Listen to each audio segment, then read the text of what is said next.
Marčevska seja državnega zbora bo najbolj kadrovska v njegovem mandatu, je dejal Brglez. Gre za imenovanje fiskalnega sveta in 4 ustavnih sodnikov. Najbrž bo pestro, kot je nivo razpravljavcev.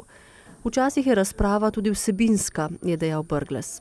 Prevečkrat je pa to pravzaprav šov, kjer v bistvu tudi mediji nekako sodelujete pri celotni zadevi, ker predvsem povzamete tisto, kar je najbolj sočno, ne pa najbolj nujno tisto, ki je najbolj tehtno.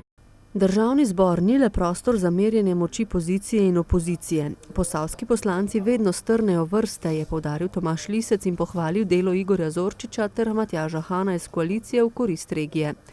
Zdaj so na preži glede sprememb zakona o skladu za razgradnjo nuklearke, ki po novem ne bi več deloval v Krškem v sedanji obliki. Centi za razgradnjo od vsake kilovatne ure elektrike iz nuklearke naj bi se stekali na infrastrukturno ministrstvo. Zakon naj bi v državni zbor prišel junija. Brglez je seznanjen s posavskim nasprotovanjem. Tisto, kar lahko pa naprej povem, pa da se mi zdi smiselno, da se ta denar namensko uporablja. Na kak način zagotovimo namensko uporabo, je pa zdaj drugo vprašanje.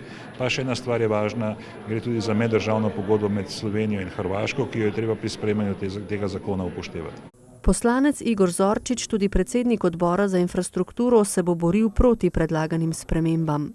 Zakon je enostavno preveč pomanjkljiv, pa ne samo iz vidika Posavja, tudi iz vidika Slovenije, ne odgovarja na številna vprašanja, loteva se pa tudi vprašanj, ki sploh niso problematična.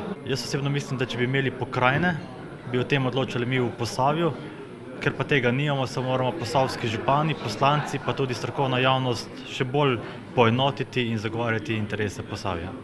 Ob vseh napovedanih dejavnostih je v regiji upanje, da nov zakon o skladu ne bo ogrozil njihove jedrske rente.